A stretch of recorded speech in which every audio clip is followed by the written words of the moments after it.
لایا تھا، وہ اس کی دشمن ہو گئی تھی۔ اس نے زبان سے تو کہا مجھے معلوم نہیں وہ کہاں ہے، مگر ہاتھ کے اشارے سے اس کے چھپنے کی جگہ بتا دی۔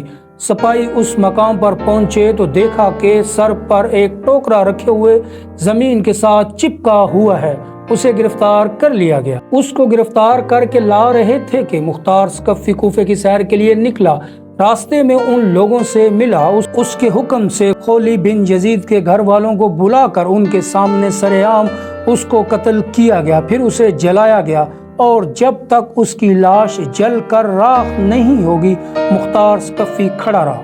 ناظرین، تاریخ تبری کے مطابق مسلم بن عبداللہ زیابی کا بیان ہے کہ جب حضرت امام علیہ السلام کے مقابلے میں کربلا جانے والوں کو پکڑ کر مختار ثقفی قتل کرنے لگا تو ہم اور شمر ول جوشن تیز رفتار گھوڑوں پر بیٹھ کر کوفے سے باہر نکلے۔ مختار ثقفی کے غلام ضربی نے ہمارا پیچھا کیا۔ ہم نے اپنے گھوڑوں کو بہت تیزی سے دوڑایا، لیکن ضربی ہمارے قریب آ گیا۔ شمر نے ہم سے کہا تم گھوڑے کو ایڑی دے کر ہم سے دور ہو جاؤ، شاید غلام میری طاق میں آ رہا ہے۔ ہم اپنے گھوڑے کو خوب تیزی سے بھگا کر شمر سے الگ ہو گئے۔ غلام نے پہنچتے ہی اس پر حملہ کر دیا۔ پہلے تو شمر اس کے وار سے بچنے کے لیے گھوڑے کو کاوا دیتا رہا۔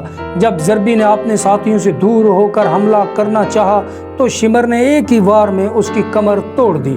جب مختار ثقفی کے سامنے ضربی لایا گیا اور اس کو واقعہ معلوم ہوا تو اس نے کہا اگر مجھ سے مشورہ کرتا تو میں کبھی اسے شمر پر حملہ کرنے کا حکم نہ دیتا۔ ضربی کو قتل کرنے کے بعد شمر کلتانیہ گاؤں پہنچا جو دریا کے کنارے واقع تھا۔ اس نے گاؤں کے ایک کسان کو بلا کر مارا پیٹا اور اسے مجبور کیا میرا یہ خط موصف بن زبیر کے پاس پہنچاؤ۔ اس خط میں یہ پتہ لکھا تھا شمر ول جوشن کی طرف سے۔ امیر جوسف بن زبیر کے نام کسان اس کا خط لے کر روانہ ہوا۔ راستے میں ایک بڑا گاؤں آباد تھا جہاں کوتوال ابو عمرہ چند سپاہیوں کے ہمراہ جنگی چوکی قائم کرنے کے لیے آیا تھا۔ یہ کسان اس گاؤں کے ایک کسان سے مل کر شمر نے جو اس کے ساتھ زیادتی کی تھی اس کو بیان کر رہا تھا کہ ایک سپاہی ان کے پاس سے گزرا۔ اس نے شمر کے خط اور اس کے پتے کو دیکھا، پوچھا شمر کہاں ہے؟ اس نے بتا دیا۔ معلوم ہوا کہ 15 کلومیٹر کے فاصلے پر ہے۔ ابو عمرہ فوراً اپنے سپاہیوں کو لے کر شمر کی طرف چل پڑا۔ مسلم بن عبداللہ کا بیان ہے کہ رات میں بھی شمر کے ہمراہ تھا۔ میں نے اس سے کہا بہتر ہے کہ ہم اس جگہ سے روانہ ہو جائیں، اس لیے کہ ہمیں یہاں ڈر معلوم ہوتا ہے۔ اس نے کہا میں 3 دن سے پہلے یہاں سے نہیں جاؤں گا اور تمہیں خوف غالباً مختار ثقفی کے سپاہیوں کا ہے، تم مرعوب ہو گئے ہو۔ ہم جہاں ٹھہرے ہیں وہاں ریچھ بہت زیادہ تھے، ابھی زیادہ رات نہیں گزری تھی اور مجھے برابر نیند نہیں آئی تھی۔ گھوڑوں کے ٹاپوں کی آواز آئی، میں نے اپنے دل میں کہا شاید ریچھ ہوں گے، مگر جب آواز تیز ہو گئی تو میں اٹھ کر بیٹھ گیا، اپنی آنکھوں کو ملنے لگا اور کہا یہ ریچھ کی آواز ہرگز نہیں ہو سکتی۔ اتنے میں انہوں نے پہنچ کر تکبیر کی اور ہماری جھونپڑیوں کو گھیرے میں لے لیا۔ ہم اپنے گھوڑے چھوڑ کر پیدل بھاگے۔ وہ لوگ شمر پر ٹوٹ پڑے جو پرانی چادر اوڑے ہوئے تھا اور اس کے برس سفیدی چادر کے اوپر سے نظر آ رہی تھی۔ وہ کپڑا اور ذرا وغیرہ بھی نہیں پہن سکا، اسی چادر کو اوڑے ہوئے نیزے سے مقابلہ کرنے لگا۔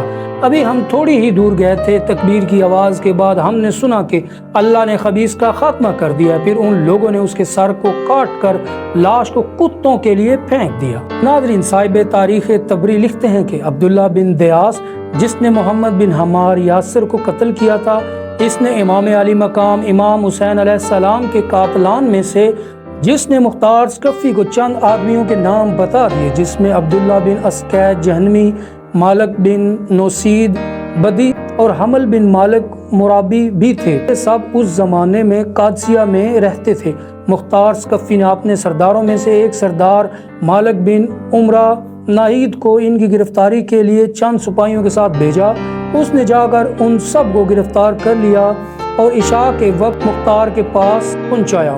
مختار نے ان لوگوں سے کہا اے اللہ اور آل رسول کے دشمنوں، حسین ابن علی کہاں ہے؟ مجھے حسین ابن علی کی زیارت کرنی ہے۔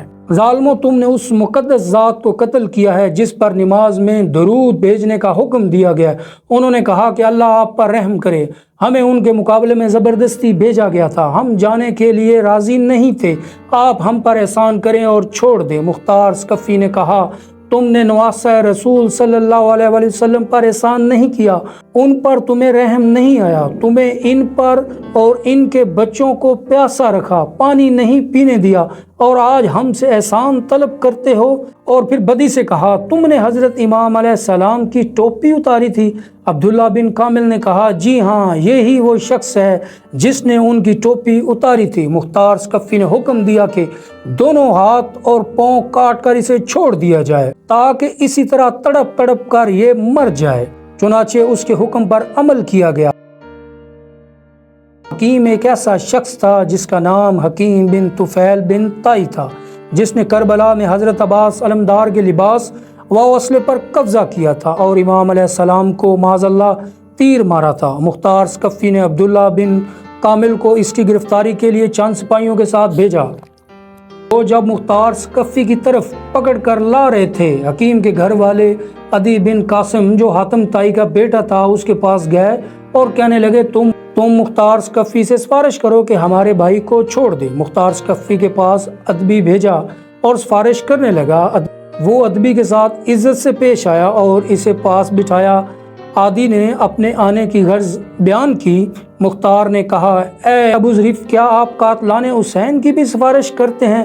انہوں نے کہا کہ حکیم پر جھوٹا الزام ہے۔ مختار نے کہا، اچھا تو ہم اسے چھوڑ دیں گے۔ تو ان سپاہیوں کو راستے میں معلوم ہوا کہ ادبی مختار ثقفی کے پاس حکیم کی سفارش کے لیے گیا ہے، تو ان کو لگا حکیم کی سفارش مختار ثقفی نے قبول کر لی تو وہ حکیم کو چھوڑ دے گا۔ ان سپاہیوں نے راستے میں حکیم کو قتل کر دیا اور یوں اسے نشان عبرت بنا دیا گیا۔ اسے ایک کمرے میں بند کیا گیا اور کہا، تو نے حضرت عباس بن علی کے کپڑے اتارے تھے، ہم تیری زندگی میں تیرے لباس اتارتے ہیں۔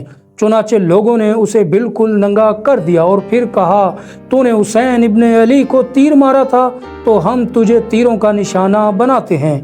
تو یہ کہہ کر انہوں نے تیروں سے مار مار کر ان کو ہلاک کر دیا۔ ناظرین، ایک شخص جس کا نام زید بن رکعت تھا، اس بدبخت نے حضرت عبداللہ بن مسلم بن عقیل کو تیر مارا تھا جو ان کی پیشانی میں لگا تھا۔ پیشانی کو بچانے کے لیے اس پر اپنا ہاتھ رکھ لیا، مگر تیر ایسا لگا کہ ہاتھ بھی پیشانی کے ساتھ پیوست ہو گیا، اور جب کوشش کے باوجود ان کا ہاتھ پیشانی سے جدا نہ ہو سکا تو انہوں نے بارگاہ الہی میں دعا کی، اے باری تعالیٰ، ہمارے دشمنوں نے جیسے ہمیں ذلیل کیا ہے تو بھی ان کو ایسے ہی ذلیل کر، اور جس طرح انہوں نے ہمیں قتل کیا ہے تو بھی ان کو قتل کر۔ زید بن رکعت نے ان کے پیٹ میں ایک تیر مارا جس سے وہ شہید ہو گئے۔ ابن رکعت کہا کرتا تھا، ان کے پیٹ کا تیر تو آسانی سے نکال لیا گیا، مگر جو تیر پیشانی میں لگا کوشش کے باوجود وہ نہیں نکال سکے۔ مختار ثقفی نے ابن کامل کو اس کی گرفتاری کے لیے روانہ کیا۔ ابن کامل سپاہیوں کے ساتھ پہنچ کر اس پر ٹوٹ پڑا۔ وہ بھی ایک بہادر آدمی تھا، تلوار لے کر اس کا مقابلہ کیا۔ ابن کامل نے اپنے سپاہیوں سے کہا، اسے نیزہ اور تلوار سے ہلاک نہ کرو بلکہ تیر اور پتھر سے مارو۔ سپاہیوں نے اس قدر تیر اور پتھر مارے وہ گر گیا۔ ابن کامل نے کہا، دیکھو اگر جان باقی ہے تو اسے باہر لاؤ۔ چنانچہ ابھی جان باقی تھی تو اسے باہر نکالا گیا۔ ابن کامل نے آگ منگوا کر اسے زندہ جلا دیا۔ ناظرین، عبید اللہ ابن زیاد وہ نام نہاد انسان تھا جو یزید کی طرف سے کوفے کا گورنر مقرر کیا گیا تھا۔ اسی بدبخت کے حکم پر امام علی مقام امام حسین علیہ السلام اور آپ کے اہل بیت کو تمام اذیتیں پہنچائی گئیں۔ یہی ابن زیاد موصل میں 30,000 فوج کے ساتھ اترا تھا۔ مختار ثقفی نے ابراہیم بن مالک اشتر کو اس کے مقابلے کے لیے فوج دے کر بھیجا۔ موصل سے تقریباً 25 کلومیٹر کے فاصلے پر دریائے فرات کے کنارے دونوں لشکروں کا مقابلہ ہوا اور صبح سے شام تک خوفناک جنگ جاری رہی۔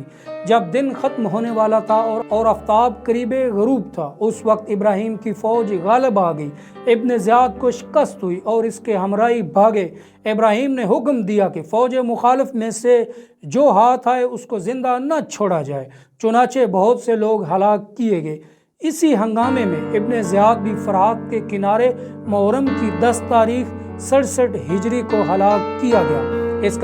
اس کا سر کاٹ کر ابراہیم کے پاس بھیجا گیا۔ ابراہیم نے مختار کے پاس کوفے بھجوایا۔ مختار نے دارالامارات کوفے کو آراستہ کیا اور اہل کوفہ کو جمع کر کے ابن زیاد کا سر ناپاک اسی جگہ رکھوایا جس جگہ اس مغرور حکومت اور اس مغرور شخص نے حضرت امام علیہ السلام کا سر انور رکھا تھا۔ مختار نے اہل کوفہ کو خطاب کر کے کہا، دیکھ لو، امام حسین علیہ السلام کا خون ناحق ابن زیاد کو نہ چھوڑا۔ آج اس نامراد کا سر اسی ذلت اور رسوائی کے ساتھ یہاں رکھا ہوا ہے۔ 6 سال ہوتے ہیں، وہی تاریخ ہے، وہی جگہ ہے۔ خداوند نے اس ظالم، اس مغرور، اس فرعون کو ایسی ذلت اور ایسی رسوائی کے ساتھ ہلاک کیا ہے۔ اسی کوفہ اور اسی دارالامارات میں اس بے دین کے قتل اور ہلاک پر جشن منایا جا رہا ہے۔ ناظرین، قاتلان امام حسین علیہ السلام پر طرح طرح کے عذاب نازل ہوئے۔ جو لوگ حضرت امام حسین علیہ السلام کے مقابلے میں کربلا گئے اور ان کے قتل میں شریک ہوئے، ان میں تقریباً 6000 کوفی مختار ثقفی کے ہاتھوں ہلاک ہوئے اور دوسرے لوگ طرح طرح کے عذابوں میں مبتلا ہوئے۔